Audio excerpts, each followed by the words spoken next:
clinic pero tuloy-tuloy pa rin ang kanyang serbisyo. Dahil sa himpapawid naman natin siya makakapiling para sa sari-saring impormasyon, health tips at public service.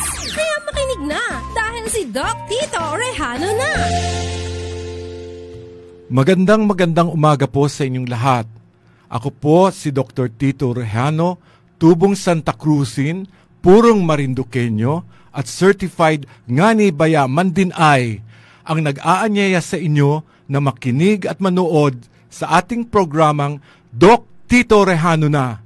Sabay-sabay nating maririnig sa 104.5 radyo natin Santa Cruz at Marinduque News Live, Lucky 7 Channel 3. Ang programa po natin ay kumustahan, batian, kwentuhan, at pagpapaliwanag sa mga health issues na kung gusto ninyong talakayin dito sa programang ito, ay pwede po ninyong i-text sa atin kung ano ang susunod nating paksa na tatalakayin sa susunod na mga episode. Kumusta po sa ating mga minamahal na mga kapitanes ng barangay, ang ating mga sangguniang barangay at officials, at ang malapit sa puso ko ng mga barangay health workers. Sila po ng mga frontlighters natin ngayon sa panahon ng pandemya. Ang barangay tanod po, kumusta kayo? Ang mga kabataan natin, hindi natin dapat kaligtaan.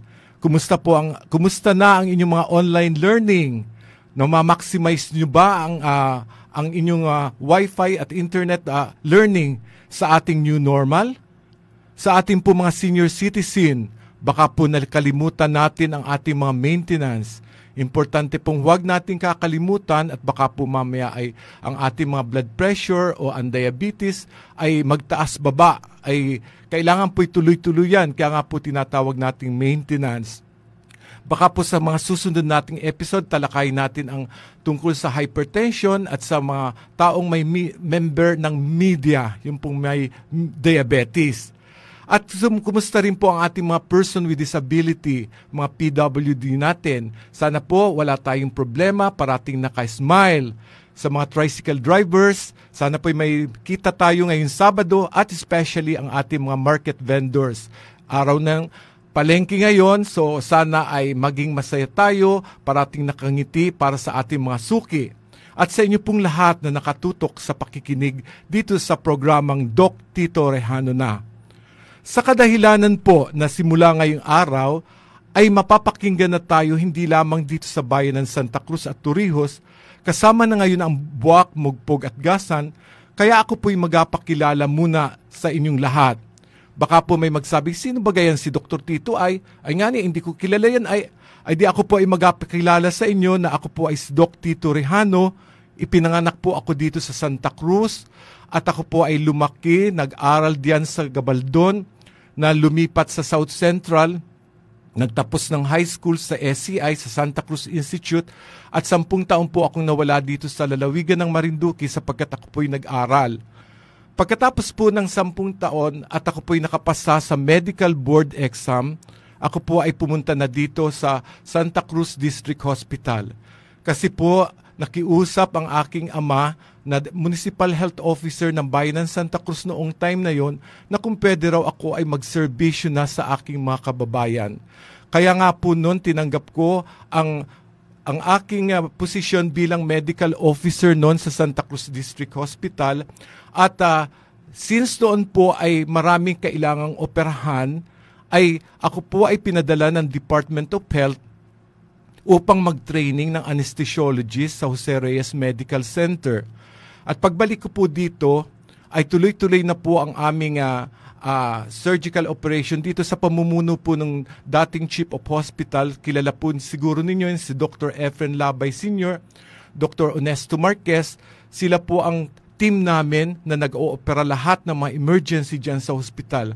Noong time na po yun, hindi kami nagre-refer dyan sa Buwak o sa ibang lugar, lalo na kung emergency. Halimbawa po, may mga placenta previa o dinudugo, kailangan emergency cesarean, dyan na rin po namin ginagawa, o kailangan may nasaksak at nabutas ang bituka, dyan na rin po ginagawa ang mga exploratory laparotomy operation, yung po mga hernia. So lahat po yan ay ginagawa namin doon. Noong time pong yun, ang Santa Cruz Hospital at ang Provincial Hospital po ay under the national government. So yun po ay under ng Regional Health Office at hindi pa kami devolved noon.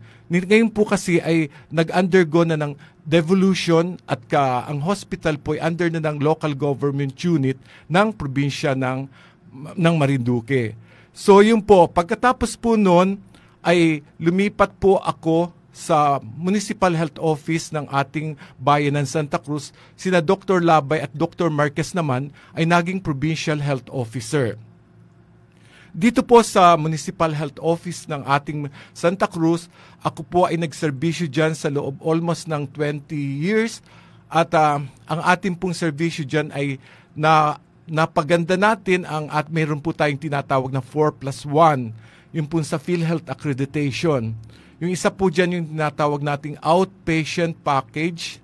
Yung po lahat ng mga outpatient na magpa-check up, pupunta lang sa amin, tapos bibigyan ng gamot. Ikalawa po yung TB dots. Yan pong TB dots, halimbawa kayo medyo mahina ang baga, magkaroon kayo ng 6 months gamutan, i-examinin ang yung plema, and then meron po tayong tinatawag na tutok gamutan na hanggang ngayon ay ginagawa sa lahat ng mga RHU na ang nagtututok gamutan dyan ay ang ating mga barangay health workers. Meron din po tayo dyan noon na birthing facility, yung paanakan. Kasi po noong time noon, hanggang ngayon alam ko, hindi namin pinapayagang mga anak sa bahay kasi po iniiwasan natin yung mga komplikasyon ng pagganganak sa bahay. Halimbawa, may dinugo at nasa bahay, mahirap, baka mamay pagdinala sa hospital at emergency, pagdating ng hospital, sobrang baba ng blood pressure o anemic na yung pasyente. So, meron po tayong birthing facilities na tinatawag dyan. Nung time po namin, naaalaala ko, kami sa loob ng 24 hours, kuminsan 5 ang napapaanak namin dyan sa RHU, sa health center. And then meron din po kami nung isang tinatawag nating Animal Bite Treatment Center. Ito po yun sa lahat ng mga nakakagat ng aso, pusa, na ito po ay hindi lamang yung Berorab na intradermal ang binibigay namin noon, kundi pagka category 3, nagbibigay na rin po kami ng ERIG o yung equine rabies immunoglobulin na pang-emergency po pagka category 3. Alam po ninyo, pagka po kayo nakagat ng hayop, kinakategorize po natin yan ng category 1, pagka ikikonti lang, ugas-gas lamang ang naramdaman ninyo sa kagat na yon. Pagka ganyan, hindi na po kailangan ang injection. Pag meron din pong category 2, yung talagang nakagat kayo, yan po yung kailangan yung Berorab, yung mga katulad anti-rabies vaccine, yung intradermal sa dalawa nating braso tinuturok.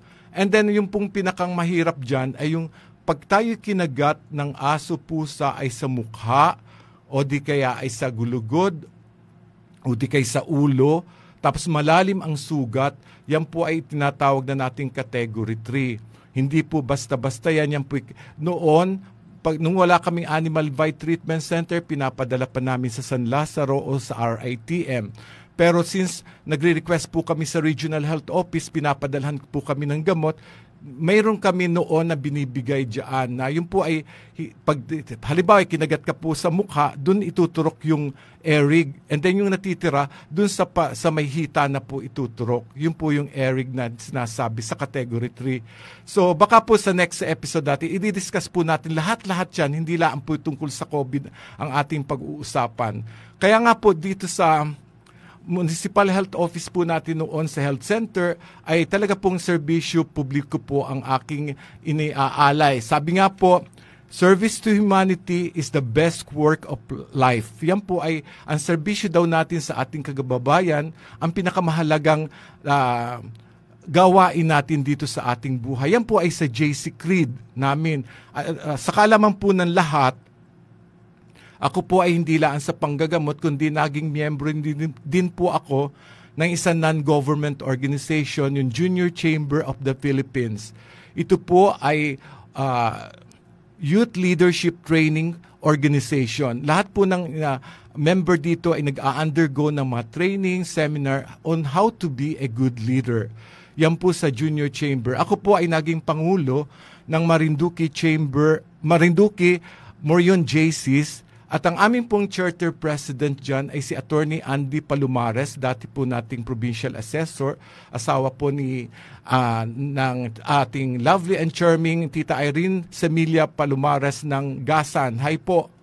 And then, yan po sa JCs, no, ako po yung naging Pangulo ng Marinduque Morion JCs, ako po na may napalad na nagkaroon din ng award sa Marinduque Morion JCs na ako po yung bigyan ng award as 1998 Most Outstanding LOM JCs ng buong Pilipinas sa Philippine JCs na binigay po sa National Convention sa Angeles City sa Clark, Pampanga.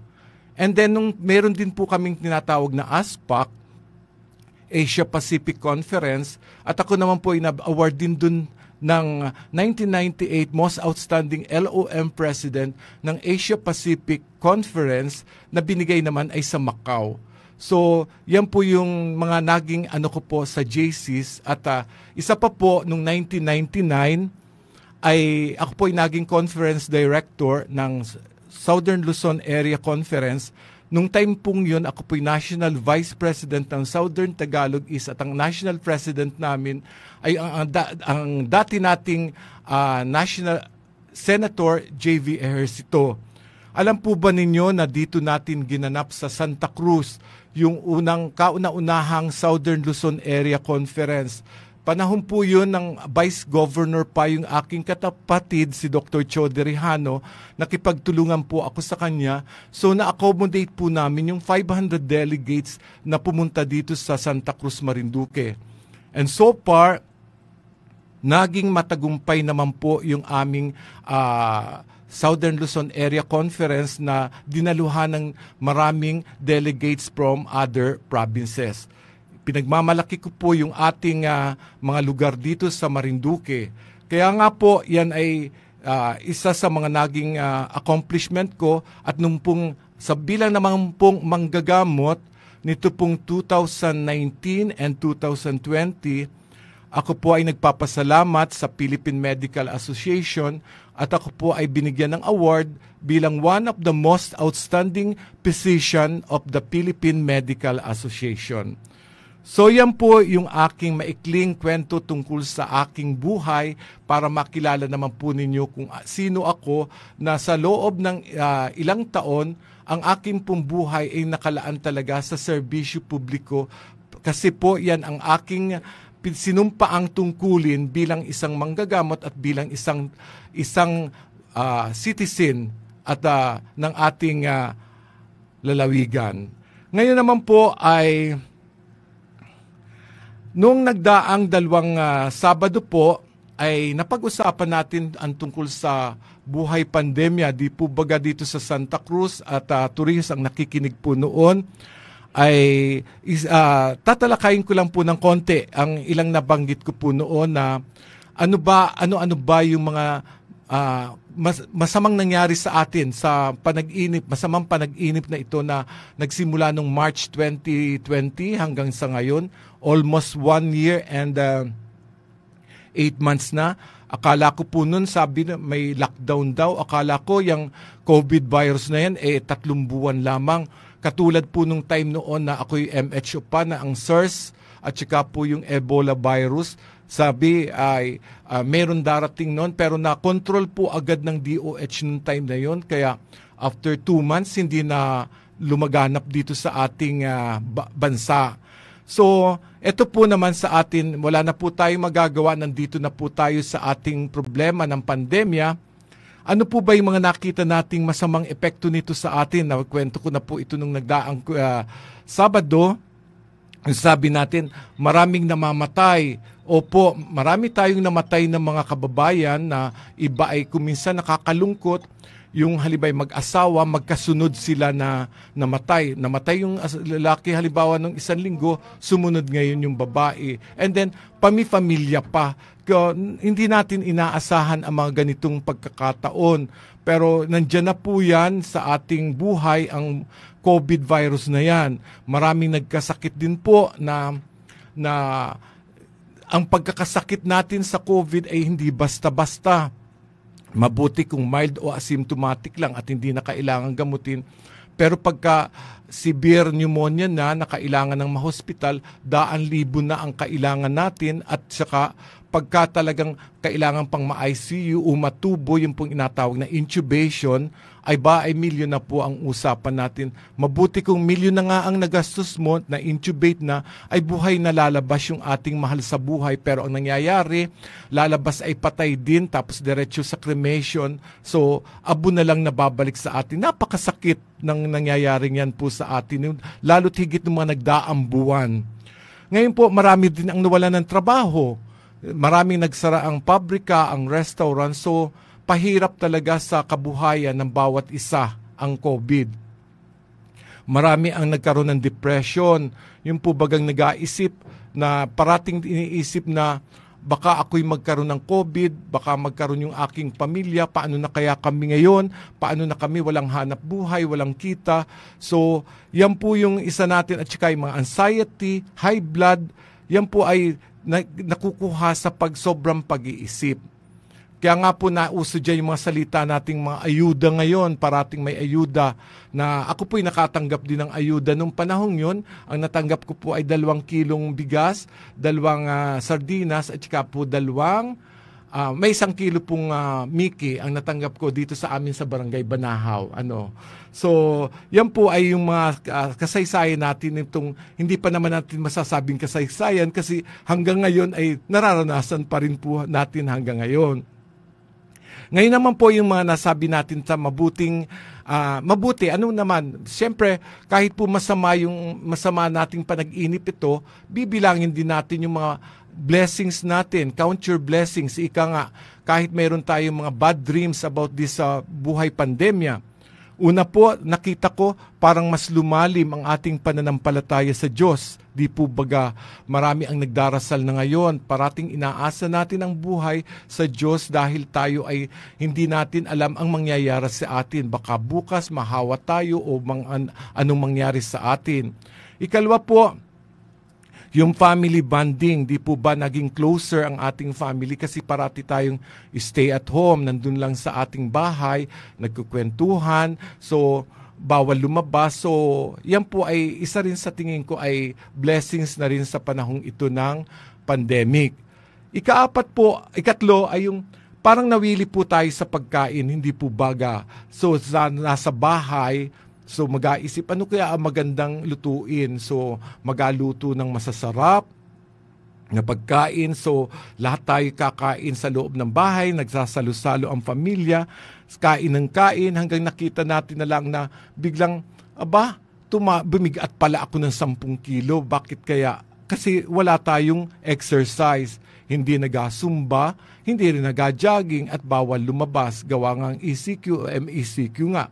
Kaya yun naman ang naging problema natin. Paano tayo bababa ang timbang kung ganyan tayo ay naka-stay at home? So sa loob na lang ng bahay, alam ko may nakikita ako na nag-post na doon nagasumba sa loob ng bahay. So kaya po yung pong namang iba, para mawala ang depression nila, ang anxiety, nagtatanim sa paligid-ligid ng bahay nila. Kaya nga po nauso yung mga plantitos and plantitas.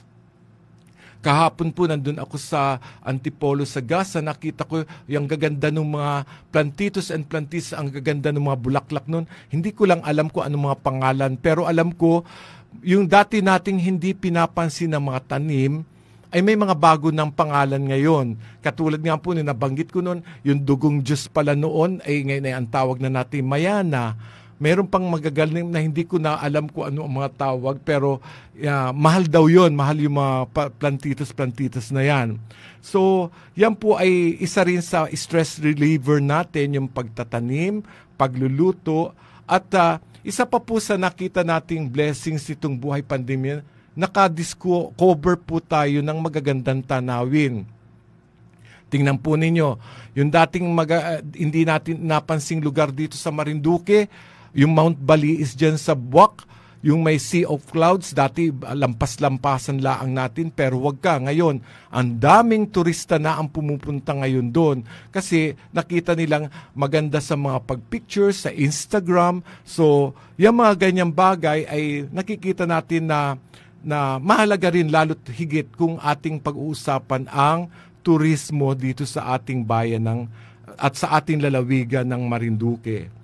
Ngayon po ay napag-usapan na rin lamang po natin ang buhay pandemya. Kumustahin naman po natin ang sitwasyon? Kumusta naman po kaya ngayon ang number ng kaso natin dito sa probinsya ng Marinduque? Ayon po ito sa COVID-19 Provincial Daily Case Bulletin, ang ating pong Provincial Health Officer, si Dr. Jerry Cavalles.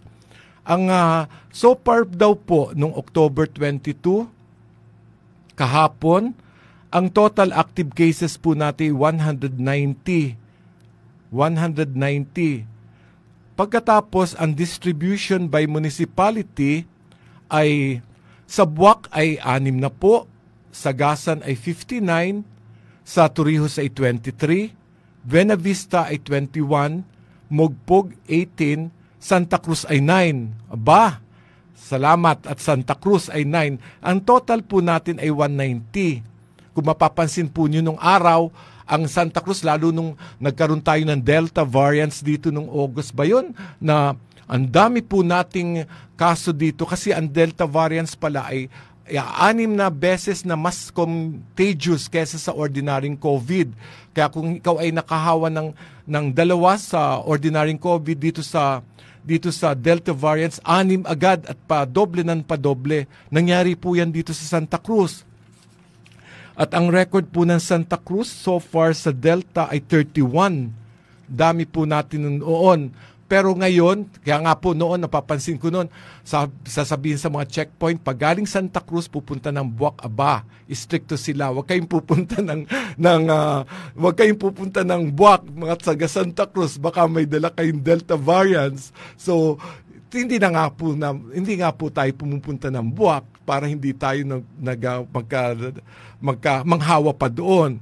Pero nabaliktad pong biglang dumami naman sa Buwak, lumiit naman po dito sa Santa Cruz. So, yun po, talaga pong ganyan yung buhay natin dito sa COVID na paiba-iba po talaga. Pero, ang ating po mga symptoms dito sa ating 190 cases, 46% po ay mild lamang at saka 45% ang asymptomatic. So ang maganda po dito, itong ating mga mild at asymptomatic, yan po hindi na kailangan ang gamutan. Pero kailangan pa rin ikaw mag-quarantine at mag-isolate sa loob ng 10 to 14 days. At baka nga ikaw ay mild nga ni ngayon, pero pagkaraan ng ilang araw ay meron ka ng hirap ng paghinga. Pero kaya dapat po lahat talaga ay maging alerto. Ito po sama-sama at hawak kamay kitang lahat na magatulong-tulong para labanan itong COVID virus. Ngayon po ay kahit ganito at nababa ng ating kaso, ay wag naman po tayo maging complacent o maging tinatawag nating kampante. Baka po tayo, ako'y makikipag-inuman na, binyaga na doon kahit wala na akong face mask. Hindi po, mali po yan. Baka po tayo ay mahawat itong ating napakababang, medyo hindi pa rin mababa, mataas pa rin ito, na kaso ng COVID ay bigla na namang lumobo at tumaas na naman. Kasi di po ba nung panahon ng mga Abril, Marso nung isang taon, noon pag may isa lamang na kaso tayo, alerto agad tayo, sabi, meron daw isang sa Torrijos. Pero ngayon, hindi na lang isa, marami na, 190. Kaya dapat lamang talaga ay tayo ay maging complacent. At talagang wag tayong maging complacent, maging parati tayong iniisip parati natin yung pagsuot ng face mask, social distancing, yan paulit-ulit na sinasabi na yan, parang tayo isasabihin, nakakasawa na yan, hawak hugas ng kamay, at yan po ay napaka-importante sa atin sa pag-iwas sa COVID virus. At ang gusto ko lang ipaalam sa inyo po ay noon kasi sabi, trangkaso lang, nasabing COVID na. Ano pa kaya ang pagkakaiba ng COVID sa trangkaso? Pag sinabing trangkaso, may lagnat yan, meron din ang COVID. Pag ubos-sipon, meron din ang COVID. Parehas sila ng trangkaso.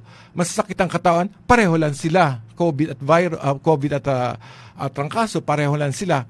Pero pag sinabing, nawala ako ng pang-amoy at panglasa, ibang usapan na yan, baka yan ay COVID, pero sa trangkaso, wala nun. So, pag sinabing, ako po ay parang nahihirapang huminga kahit ako ay nakaupo laang, na parang nahingal akong, ayun, pwede ka pong may COVID. Kasi po, pero ito pong recent na nakita ko sa mga pasyente, lalo na po sa mga medyo may edad na, yung mga senior citizens natin na 75 years and above, yung pong mga matatanda natin na sasabihin nila hindi sila naubo, talaga pong hindi naubo, pero nahingal, ang kanila pong complaint parati ay panghihina ng katawan, nanghihina po talaga. At saka, kung titingnan mo ang kanilang oxygen concentration ay napakababa po na 75. Na pagkaganyan, kailangan talaga ay ma-hospitalize pero alam po ba niyo, may mga ayaw magpa-hospital, sabi sa bahay na lamang, di sasabihin ko, talagang ayaw, matigas ang ulo, di mag-isolate sa bahay. Ang ginagawa ng mga kamag-anak, magre-renta ng oxygen, and then nag-o-oxygen tank sila sa bahay. So far naman, may mga ganun akong kaso na pasyente, after 3 days, pupunta sa akin yung biyanan, yung manugang, sasabihin sa akin, maganda na po ang ng oxygen concentration ng biyanan ko at hindi na po siya nahirapang huminga. Mabuti kung ganun po ang nangyayari. So, yan po yun sa atin sa differentiate ng COVID and trangkaso at saka po yung isolation and quarantine. Ang isolation, halimbawa ako ay positive, kailangan ako'y mag-isolate na kahit kanino, kahit sa asawa, sa anak, i-isolate ko ang sarili ko para hindi ko mahawa ang miyembro ng ibang pamilya ko. Pero pag quarantine, ibig sabihin nun, halimbawa ako nakasalamuha ng isang taong positive, medyo mag-exit na rin ako, ilimit ko ang aking activities at medyo wag na muna akong maglalabas ng bahay at baka obserbahan ko ang sarili ko sa loob ng mga 5 hanggang 7 araw at tingnan ko kung may simptomas akong nakikita. Yan po yung quarantine. So, pero ang pinakamahalaga po para maiwasan natin itong COVID o pandemic na ito ay ang tanong ko po sa inyo, kayo po baga ay bakunado na? Hindi po ito sa pilitan, pero ito po ay dapat ay magpabakuna na tayo. Wala na tayong dahilan.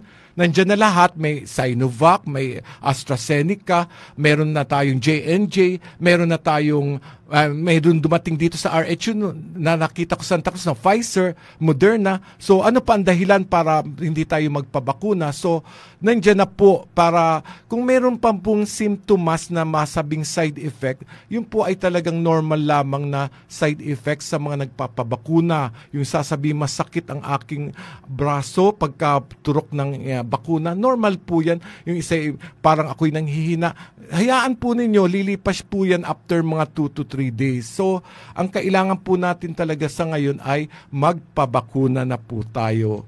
So, ngayon po ay dadako na po muna tayo sa ating batian. Kung mayroon po kayong gusto ibati na may birthday ngayon, mag-text lang po sa 961-432-4436. At gusto kong batiin ang Evo Riders Club ng Marinduque Chapter. Happy anniversary po. At ang host po ngayon ay ang Torrijos Sector with Sir Ramon Pastrana. Sila po ay magdiriwang bukas ng happy anniversary ng Evo Riders. Gusto ko rin pong batiin ng Happy Fiesta ngayon ang Kagpo Torrijos Marinduque. Hi po kay Kapitan Ricky Robles. Sana po ako'y makapunta dyan mamaya. At bukas po ay piyesta naman ng San Rafael Arcangel Parish sa Kawit with Father PJ Pedregal. At binabati ko po, hindi lalampas ang programang ito na hindi ko babatiin ang aking minamahal na pinsan, si Carmelita Rejano Reyes of Rejanos Bakery, Arrow Root, for being the national winner for agribusiness. Micro-Enterprise category of 2021 Productivity Olympics. Kumusta po? Congratulations po, Tita Mita Rejano Reyes. At happy birthday naman po kay Sir Ramil Prieto Pareño ng Basat at kay Brother Abet Faundo ng DepEd sa Buwak. At kumusta po sa aking best friend na kapitan? Salamat po sa King Crab kahapon. Ako'y napalaki ang kain. Kapitan Jaime Reblesa ng Kasili. Hello po. Kapitan Esperanza de Belen ng Masiga, Gasan. Kapitana Cielo Solis ng Argao. Kapitan Supremo Hornadal ng Sayaw. Benedicto Malato ng Banto sa Mugpugpuyan. Kapitan Reynan Limpiada ng Paye sa Mugpog. Kapitan Franklin Sarili ng Gisian. At higit sa lahat dito po sa atin si Kapitana Mila Sulweta ng Landi at Kapitan Jimmy Pisara ng Dolores. Hi po sa inyong lahat. Sana po kayo ay maganda ang inyong katatayuan at ligtas sa anumang karamdaman o at parating safe po kayo. Ay may nagpapabati po dito. Pakibati po si Joy Pineda. Happy birthday October 24 at happy anniversary kay Lolita Pineda ngayon. At hi po kay Mary Jane Reblesa, kay Ma'am Maylin Chavez Diona Alva sa Aturan. Meron na po bang bunga ang ating lansones dyan? At kay Maria Donna Reginio, Ma'am Noemi Pareño, Kumaring Noemi Pareño. At gandang umaga, pakibati daw po ng happy birthday si Tadon Ricaprente. Happy birthday po sa inyong lahat na nagdiriwang ng kanilang kaarawan ngayon. So,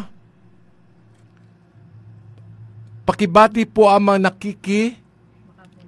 nakikinig dito sa Barangay Maniwaya. Hello po sa Maniwaya, ang isang napakagandang tourist destination dito sa buong Marinduque, hindi lang dito sa Santa Cruz.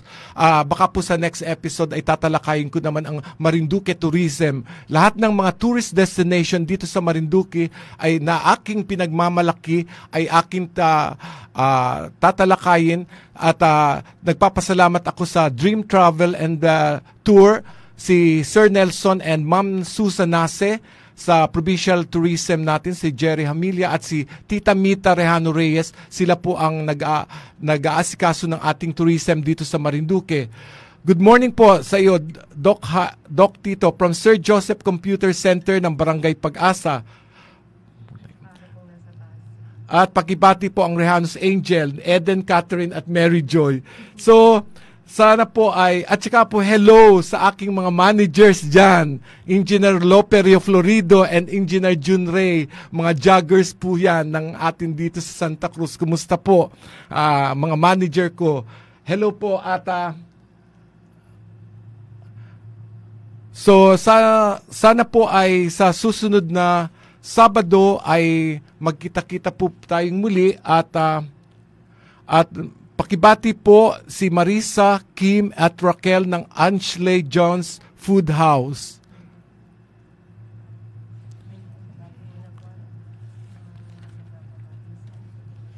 So, si Mary John Ribamonte Recto, Luz Pizarra, good morning. Good morning, Luz. At sa lahat mga nakikinig po dito sa atin sa hello po Vice Mayor Geraldine Morales del Rosario, sa atin pong Aaron Paul Quijano, pakibati po yung mga taga Napu Bikers at AKMS po, lalo na po kay Aldrin Rodas, aming President. Hi Sir Aldrin Rodas. Good morning po Doc, Nelia Sulweta, Mark Ariel Ordiliano, and yan po ang and Ma'am Rosie Rodeles Peñaranda, keep safe always po at hope your fast recovery. Ma'am Nancy Franco, John Jeffrey Raha. Hi John Jeffrey dyan sa Matalaba. Romulo Reginio, parin Romulo dyan na may magandang mga plantitos at napakaganda ng kanyang backyard dyan sa gardening dyan sa Lipa. At kay Ma'am Irene Pedregal, kumusta na kayo ni Sir Armand Pedregal? At pabati po ang anak niya na birthday ngayon, si Saint Casper Pedregal Creyos. Happy birthday Saint Casper Pedregal Creyos dyan anak ni Ma'am Irene Pedregal. Hi Lori Ray, dyan sa Buwak Hotel.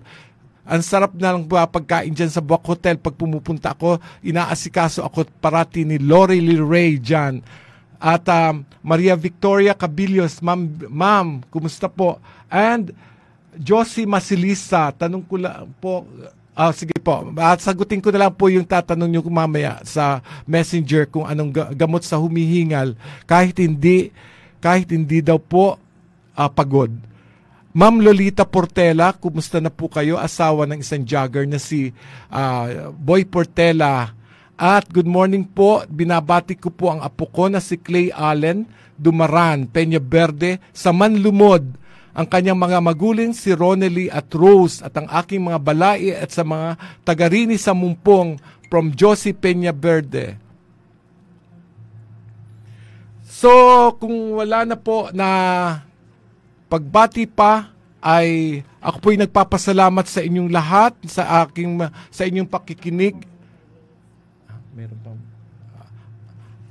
So, may 5 minutes pa po tayo. So, dapat po talaga ngayong pandemic ay huwag tayong magpawalang bahala. Ano yung po dito sa record ng ating COVID-19 Provincial Daily Case Bulletin, ang bagong kaso po natin ay Buwak may 11, Mugpog 10, Buenavista 7, Gasan 6 at saka Torrijos 4. So far wala po dito sa Santa Cruz na no new cases. Sa Buwak po ay may nakitang positive sa Barangay Bangbangalon, sa Bantad, sa Kawit, sa Mercado, sa Moralion at sa Santol. Sa Mugpog naman po may 4 sa Balanacan, sa Laon, sa Butansapa, sa Market Site at sa Villa Mendez. At sa Buenavista po ay sa Kaigangan at Barangay 4 ay may 5. So, meron pa po tayong mga kasong nakikita at nare-report dito sa ating lalawigan. So, parati po tayong mag-ingat pa rin at wag tayong maging complacent na ay wala na yan, patapos na po yan. Alalahanin po yan ay kasama na natin sa buhay dito sa ating buhay pandemya na dapat sana ay ating pag-ingatan ang ating sarili. Alalahanin natin, napakahirap po na magkasakit ngayon. Napakamahal ng gamot, lalo yung mga remdesivir na yan, mga antiviral. Napakamahal po niyan.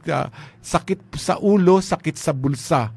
Kaya po, sana po ay patuloy tayong mag-ingat at wag tayong maging complacent. At wag din naman tayo magpanik kung may mga katabi tayo na mga kapitbahay na nag-positive.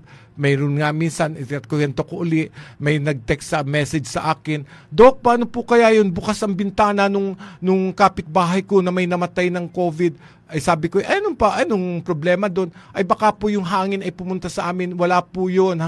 Kaya nga po tayo may social distancing ay para malapit, wag kang malapit doon. Pero kung sa bintana ay nakabukas lamang at saka baka daw yung hangin pumunta sa bahay nila, hindi po totoo yan. Malayo na po yan. Wag na pong pansinin yung kapitbahay mo. Yung sarili na lang po natin ang pansinin natin.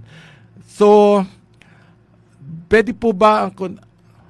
So, yun lamang po at sa alas 11 na po at salamat po sa inyong pakikinig at panonood dito sa ating radyo natin 104.5 Santa Cruz at salamat po at ako'y tinanggap sa Marinduque News Live sa Lucky 7 Channel 3. Kaya ito po ay pambuong Marinduque na kaya napansin po ninyo sa unang part ng ating program, ako po'y nagpakilala sino po ako at baka sabihin nyo, ay sino ba yan, Dr. Titong yan? Ay nga ay hindi ko kilala yan.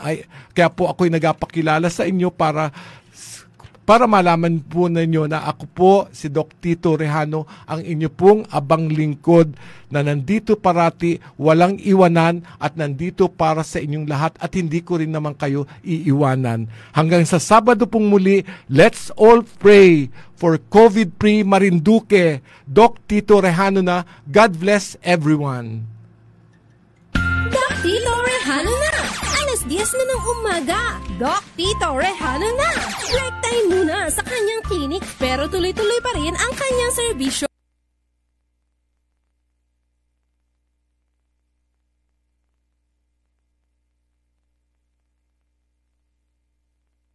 Mga balita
Res Bakuna na!